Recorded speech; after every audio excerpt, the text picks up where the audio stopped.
Hi there, my name is Kapil Apshankar, and I'm the Global Head for Application Modernization at Cognizant, based in the San Francisco Bay Area.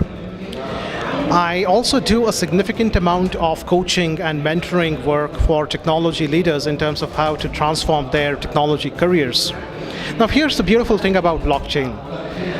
As enterprises adopt and embrace new technologies, one of the big things that they need to figure out is, as they modernize their IT portfolios, how do they make sure that they make those portfolios secure? How do they make those portfolios frictionless? How do they essentially eliminate the intermediaries in those portfolios? And no matter where we look, there are business processes, there are value chains, there are supply chains of all kinds. So one of the big things that I do personally is helping CXOs understand that blockchain extends beyond the fintech world. If there's a business process, if there's a value chain, if there's a supply chain, if there's a life cycle of any kind, most likely there's blockchain that can help in that whole equation as the portfolios and the supply chains themselves get modernized.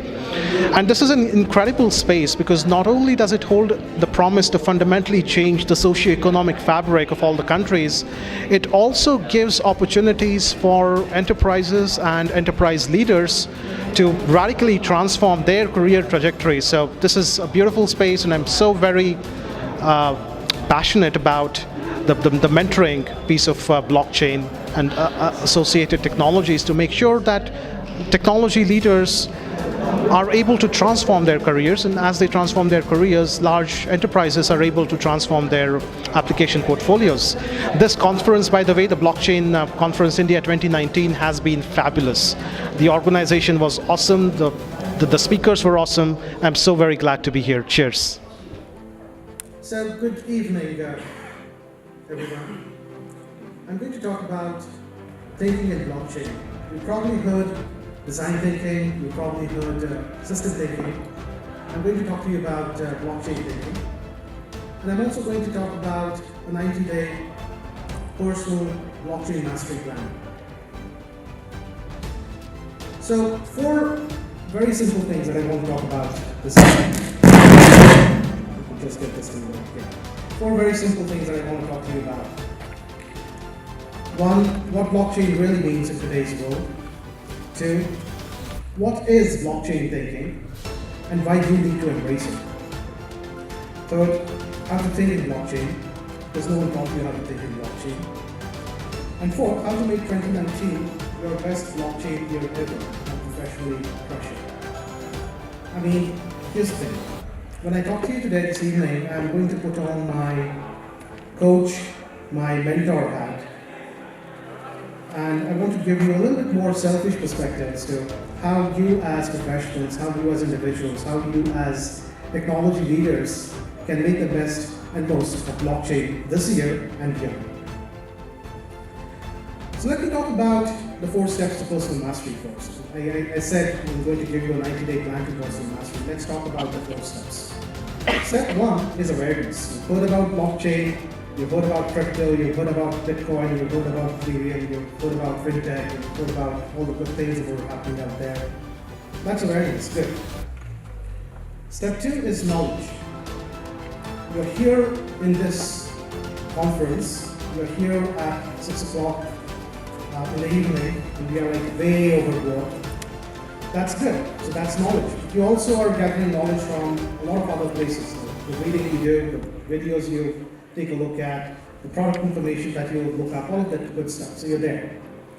Step 3 is then development, which is a learn-do cycle essentially. Learn, do, learn, do, learn, do. You learn something, you do it. You learn something, you put it into practice. That's your step 3. Now if you don't get to step 3, which is you walk out of this conference and then you kind of say, aha, these were 4 things that I learned, and this is how I want to make blockchain real in my life. Could be personal, could be professional, could be career. If you don't do that small learn, do baby steps, you're going to fail. Guess what? You're not going to go anywhere. So that's step 3 in the personal mastery phase. Step 4, of course, is mastery, when you convert that learn-do cycle into a habit, into a routine, and they're able to say, hey, I don't have a lot of time, but I'm still committed to spend 1 hour a week, 2 hours a week, 15 minutes a day, improving my learn to, development, application of what I learned about blockchain, that's what gets you to mastery. So my name is Kapil Apshankar. I'm based in San Francisco. I've been living there for probably the last decade. I've worked with a lot of large technology companies. I've also worked with a lot of banks along the way. I've worked with a lot of retail giants along the way. I live in the beautiful San Francisco area and happen to be here in India. Right place, right time, so I said let me come here and talk to all of you. The first thing I want to talk about this evening is what blockchain really means today. And let's talk about some blockchain paradigms. So with all the hype and all the good stuff that's going on with blockchain, understand that 2019 is still absolute infancy for blockchain. We don't know what's coming ahead of the curve, but I can tell you based on what I've seen for the last 20 years, there's a lot of things that are lined up in the blockchain domain. Oops, we have a big problem. Okay, cool. A lot of things that are lined up on the blockchain radar, if you will. So blockchain will be big. Understand this. Blockchain will be big. And when I say big, it's capital B-I-G. It also means that you got to jump on blockchain right now. Every day that you don't jump onto blockchain, and when I say jump into blockchain, I'm not asking you to be a blockchain investor. I'm not saying go invest, go buy some bitcoins. What I'm saying is you got to basically start thinking in terms of how you are going to get into blockchain as a tech leader, as a manager, as an engineer, as an architect, whatever role you want to play, essentially. The second thing is blockchain is not applied into it is complementary, and we'll talk about that in a bit. So other technologies are not going away. As we heard from the previous speaker, blockchain is just one part of the puzzle. It's there, but it's not going to replace other cool stuff that you're seeing on the radar. You might have heard of machine learning, AI, APIization, all the good stuff's out there. It's going to remain. It's not very defunct. Blockchain is just one more enabler, backbone that will make these things better and smarter and nicer. Paradigm 3 is that blockchain, and you probably have realized this by now, blockchain sounds very simple, but it's incredibly complex. A lot of technologies, a lot of moving pieces to the puzzle, a lot of pieces to the jigsaw puzzle, and to get a good handle on what blockchain really is about, and then be able to decipher the potential of blockchain, you've got to kind of get help of a good mentor. So find yourself a mentor who can actually handhold you and get you to a point where you can actually start independently in this whole world of blockchain. The fourth paradigm is blockchain is going to change the socio-economic fabric. Just like the invention of the wheel or fire or electricity or sliced bread, blockchain will change your life. At the same time, also understand one thing. Blockchain will not change anything for you personally, professionally, or in your career unless you're actively involved, unless you're actively part of the blockchain movement. And the only way to become a part of that blockchain movement is to actually start doing it. Start learning, start doing, make it a habit, make it a routine. And finally, once again, as you probably have realized, blockchain is not just crypto, blockchain is not spelled as BITCOIN, Bitcoin. There are a lot of things that are there in the whole blockchain space. So that's what blockchain actually means in today's world. You might have heard of some of the other principles and manifestos. You've probably heard of the Agile Manifesto, you've heard of the principles of DevOps, the CAMS principles of DevOps. Likewise, once again, blockchain has a set of what I call as true north principles, and you can essentially create your own manifesto out of these true north principles of consensus, security, governance, and trust. Now, every time you start looking at a problem, and you start looking at an opportunity domain against the backdrop of these principles, that's when you actually say, aha, now I have a good blockchain solution in place. So no matter what you do in the blockchain space, make sure that every thought that you have, every solution you build, every design you make is aligned with what I call these true north principles. The second thing I want to talk about is what is blockchain thinking. Now, if you look at it, blockchain's been around for a while. One of the metaphor, a great example of blockchain is how the farmer's market operates. And some of you might have seen a farmer's market if you happen to be in any of the Western countries, but for those who haven't been there, it's no different than your local produce market, agricultural produce market. Anyone's open to come there, a lot of stuff around, fruits, vegetables, processed foods, milk products, all of that. There's a lot of innate trust in that whole farmers market ecosystem. There's also a lot of transparency. There's also a lot of provenance. You can essentially trace back, oh, this farmer comes from this farm, this strawberry comes from that farm, this cheese comes from that farm, so on and so forth. Now, the challenge is we haven't started to think of blockchain in terms of metaphors yet. And I think that is one of the biggest things that I want to be your takeaway from this session today. When you look around yourself, you'll actually find a lot of metaphors that replicate what blockchain actually is. The moment you can start applying metaphors against blockchain, then the whole learning becomes easy. So that is how we get started to thinking blockchain thinking.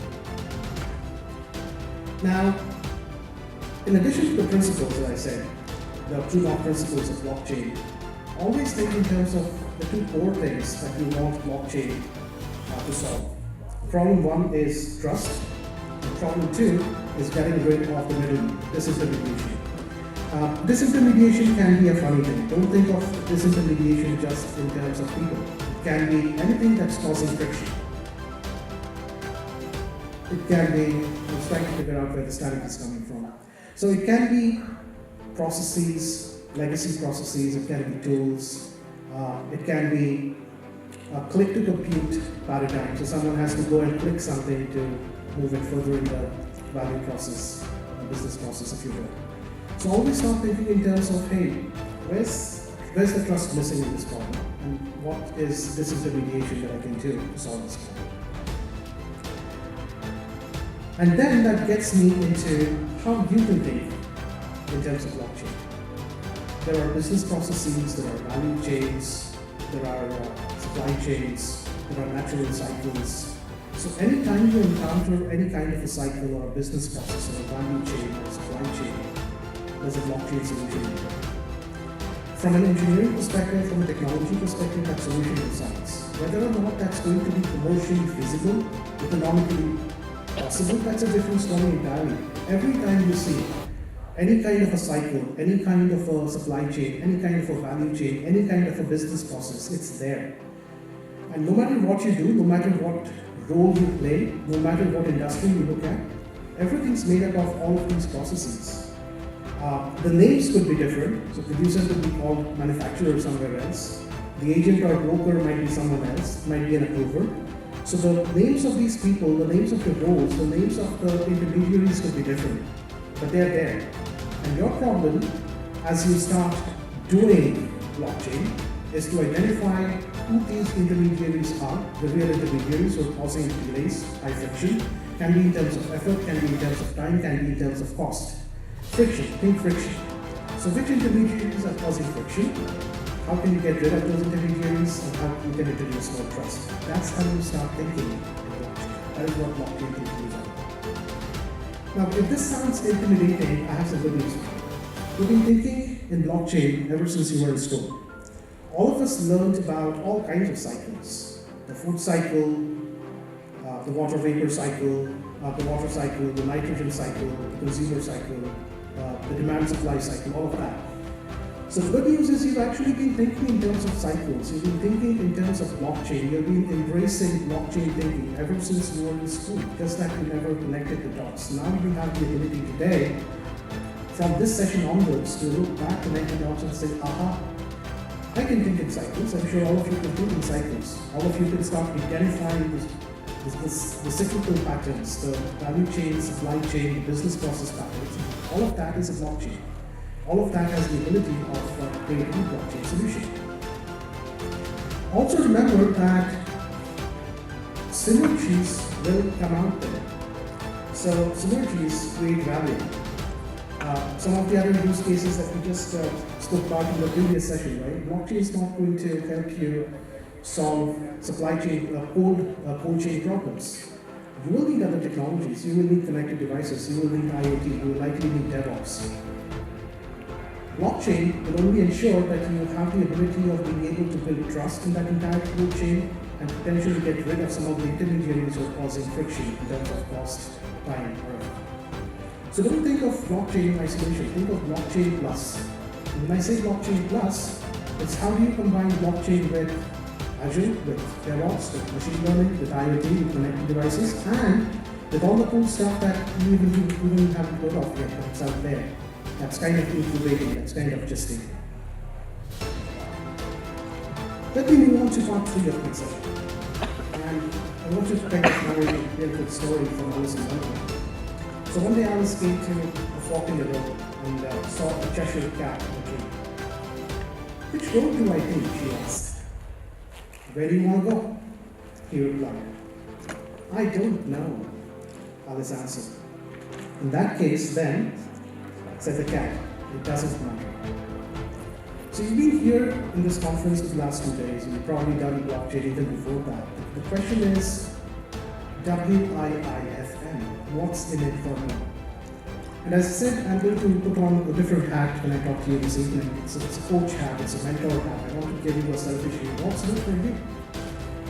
You pretty much have 2 options.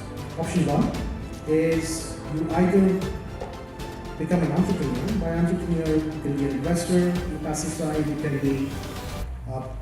you can launch your own startup on the active side. But you can also choose to become a technology leader and embrace blockchain as a career. And that's a great option. That also is a great option. So make your choices. And once again, choices are not exclusive. It would also mean that you might have to cross some bridges. The beauty is in today's distributed, federated, open world, blockchain will allow you to cross over from one side to the other very easily. Blockchain will also allow you to stay connected with both sides. You can embrace blockchain as a career, and you can also embrace blockchain as your entrepreneurial venture. We've had some of the other delegates here who have done that, me included. So think of that, think of the choices. So as you think of technology, also take a more selfish view. I like the word selfish. I like the word selfish because that's the only way you can make blockchain real in your life, in your career. That's all that matters in everything, doesn't it? So do not be afraid of blockchain. It's meant for everyone. You might have got intimidated by a lot of things that you've heard. Technology, steep learning curve is very fast. All of that's granted. I agree. But don't be afraid of blockchain. It's meant for everybody. Just pick a relevant role. And speaking of roles, I'm kind of going to give you a real quick sampling, metaphorical connections. You can be a blockchain generalist, and this is what you would typically call as a product manager, or a product owner, or a business owner, or a business analyst in the more conventional non-blockchain application world, or even business world. You can be a smart contract developer, which is kind of, for those of you who are into software development or application development, you can relate to that. You can think of a smart contract developer as someone, as the equivalent of a front-end engineer. You can work on a lot of front-end technologies on the distributed side, but that's what a smart contract developer is. You understand what a smart contract is and how to code it. Or you can be a blockchain developer, which once again, drawing a parallel, is a full stack, everything end-to-end, dev, test, architecture, operations, release, all of that. Essentially, you understand the concepts of nodes and consensus. You can build a bridge between UI and smart contract and all of those stuff there. And moving down the lane, you can then become a blockchain expert, which is your equivalent of a software architect or a systems architect or engineering architect. When you understand the whole big picture here, you can create a good design, you can create a good blueprint, you can actually create good algorithms. But once again, this is only a sampling. This doesn't have to be your absolute true north. You can create a role. If none of these roles interest you, or you think, hey, this is not for me, you can create a new role. There are tons of roles out there, tons of relevant things out there you can still do using blockchain. So the question then is how to fast track your career. Blockchain is great, it's going to stay, it's going to change the fabric. You lost it? You lost the screen again?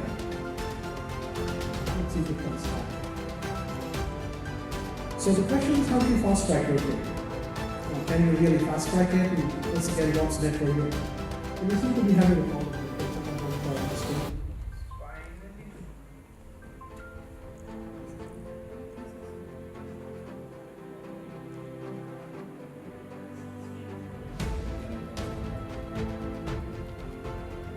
Can someone get the presentation back, please? I don't necessarily need the presentation, but it would be nice to have.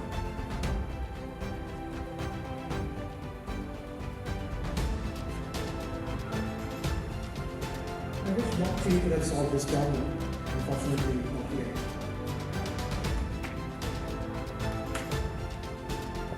Can somebody get me back in business?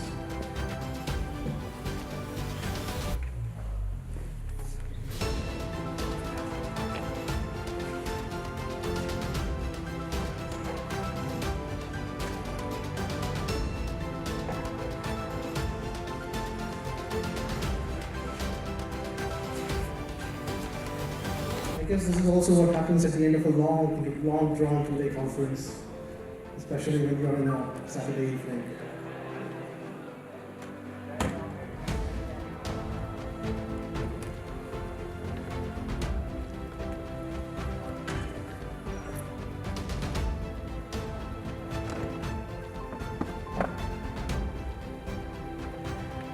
By the way, folks, does this make sense? And this is an entirely different angle that I wanted to present to you this evening. Does it make sense?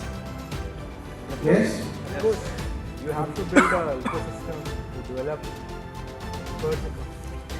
So you need to have a clear, you need to build a path for exactly Yeah. make that. So technology is one side of the story. Technology is output. Technology is output. End of the day, as professionals, you've got to figure out a way how to make blockchain real in your life, no matter what role you play. And that's a very important item, I believe.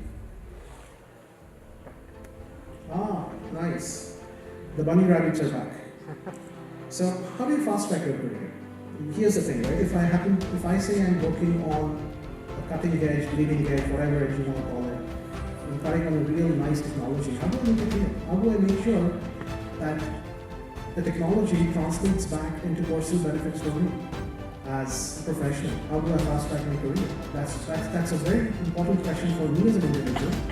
And I personally believe that that's a very important question for all of you as individuals, as professionals, as technology leaders. So I kind of really mulling over this problem and been training and coaching and mentoring a lot of technology leaders in this space. So I kind of came up with what I call as a 90-day mastery plan. And I already defined what mastery is, which is the reason I said, let's talk about the 4 steps of mastery.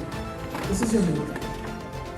Now the note track basically is weeks 1 through weeks 13. And I'll give you a copy of the plan, so don't worry about it. But essentially what it is 2 phases to it. You learn something, you do something. You learn something, you do something. And it kind of builds on incrementally. So there are some things that you absolutely need to know. You need to know crypto. Even before you can get anywhere, you need to know crypto. You've got to know Bitcoin. You've got to know BTC Wallet. At some point in time, down your node plan, you've got to start building a distributed application. Along the way, sometime in between, you'll actually end up creating a blockchain, all of that. So that's your node plan. It kind of follows the pattern of learn to. So it goes into that step 3 of your personal mastery. If you learn to every day, every week, every month, you will actually continue to make progress on the path of personal mastery. Now, you might say, hey, this is bogus. You're telling me to learn crypto in week 1, you're telling me to learn blockchain in week 2, you're telling me to learn Bitcoin plus BTC wallet in week 3, and you're telling me to build a blockchain in week 4. This is unrealistic. I don't have time. I have other things to do. I have a day job. This is unreal. It's too vast. I agree. I give you that. But remember this. Everything can be accomplished using baby steps, which is why at the end of the entire mastery plan, 90-day mastery plan, I say rinse and repeat. So it doesn't matter. If all you have is 1 hour every day, which translates into 5 to 7 hours every week, depending on how many hours you want to put in, let's take 10 hours. Let's take 10 hours. So you're able to pull together 10 hours every week. This is actually a pretty good plan because you then start to understand the terminology, you start to understand the taxonomy, you start to understand the concepts, you start to understand how do you actually get in there, quote unquote, getting your feet wet. I'm not telling you to swim. All I'm saying is go there, get rid of your fear, start getting your feet wet. And when you're in cycle 2, you'll actually do better. When you're in cycle 3, you'll do better. When you're in cycle 4, you'll do better. If you do this as a technology leader with a certain amount of personal discipline or self-love for your own career, for your own career trajectory, this is actually going to put you miles ahead on the path of becoming a successful technology leader. There are others who will say, hey, I am not a learner. I'm not a learner. So I don't see any of those roles that are relevant to me. So what do I do? So here's your not a learner. So don't let that be your excuse. And what's different in blocking your track is rather than telling you to build something, I'm telling you to, so learning is still mandatory. You can't get rid of the learn path. You've still got to learn about each of those things, right? Got to learn about crypto, you've got to learn about Bitcoin, you've got to learn about BTC, you've got to learn about all of that. So you still got to learn about it. Instead of telling you to build that entire blockchain, instead of telling you to build the distributed applications, I'm going to tell you go out there in the industry and see what use cases are out there. What products are out there? What technology companies are out there that are actually using some of these? How are value chains and supply chains and business processes consuming blockchain technologies? So your do is rather than engineering the entire technology, your do is actually going to get you toward the path of being a product owner, or a product manager, or a business owner, or a business analyst, or any of the other roles out there. My point is, don't let that be an excuse. There's a low track, there's a not a low track. Pick your track, stay on the track, follow the 90-day cycle, rinse and repeat. That is what makes sure that end of the conference will actually say, oh, I learned something, but now I can actually put what I learned in blockchain to good use. I can actually make use of it in my career, and therefore I can fast track my career. So here's the question I asked. All of you have high expectations from blockchain, yes or yes? Yes? Yes, okay. All of you want to be successful in your careers, yes or yes? Cool. So the reason why you are in this conference is because you think that blockchain is going to give you the competitive advantage in the marketplace, yes or yes? Cool. So what can blockchain do for you? A six-figure USD job plus a career you love that you can actually say, hey, I'm going to work in blockchain for the next 5 to 10 years. Possible. Or maybe your next fast track promotion. Possible. Or maybe a 50% to 200% raise in an industry where 10% is the average. Yes or yes? 10% is the average? Yes? Roughly? Maybe a new side hustle? Or maybe at some point in time you will say, hey, you know what, I'm going to get started doing something. I'm going to become an entrepreneur. Maybe I'm going to become an investor. Possible. Maybe a career transformation. I'm stuck up in a role that I don't like. I want to do something different. I'm here because I see a potential in blockchain. All of these are great reasons, but the only way you can make any of these reasons or some of these reasons real is by following that personal mastery. So remember, as a blockchain leader, it is possible to build a great career. That's what I do, and I help technology leaders do a lot, both in India and in the Valley where I'm based. There are 3 things that will essentially fast track your career. One, resources. Loads of resources out there. We live in a world where resources are plenty, which is great. Potential. Second, the very fact that you're sitting in this room listening to me, the second day of a 2-day conference when you could actually be out there somewhere hanging out in the lobby, tells me that you have the potential. So that's taken. Third thing is support. You need a coach, you need a mentor who can actually handhold you and push you over the wall. When you can align these 3 things, that's when you get the right ingredients, the perfect conditions for an awesome, great, incredible technology leadership career that's based on blockchain. So there are a few next actions that I did want to recommend from this session. Connect with me. My name is Kapil Apshankar. I'm on LinkedIn. That's the URL. Connect with me on LinkedIn. If you don't want to connect with me, great, go find a different mentor. Perfect, works for you. Make sure you have a mentor that you can actually work with. If you want a copy of this presentation along with the mastery plans, along with some of the cool links, send me a message. I'll give it to you. Okay. Send me your top 3 blockchain questions. I'm pretty sure you have loads of questions. You probably have more questions than answers because one of the great things that a conference like this does is it gets your creative juices flowing. And then you realize that, oops, these are 10 questions that I wish I had asked someone. If you have those questions, shoot them over. Can be anything. Can be personal, can be professional, anything in between. Perfect, works for me. Send me your questions, it's free. Be sure to grab my business cards on the way out. So that way, if you haven't been listening to everything that I've been saying before, you at least have a business card and you can stay connected. Give me your business card. That way it just makes it easy. So when you reach out to me, I know who you are, we can stay connected. If you don't have a business card and if you think it's good to connect with me, write down your details on a piece of paper. That works, that still works. Feel free to chat with me after the session. I'll be right here outside, maybe I'll be in the networking lounge. Feel free to chat with me, I am available. And stay connected. End of the day, that's all it takes to be a successful blockchain leader. And one of the important things that I wanted to kind of talk about and conclude this session on is, listen, blockchain is great. It's going to fundamentally change a lot of things. But most importantly, unless you grab the bull by the horns, it's not going to change anything.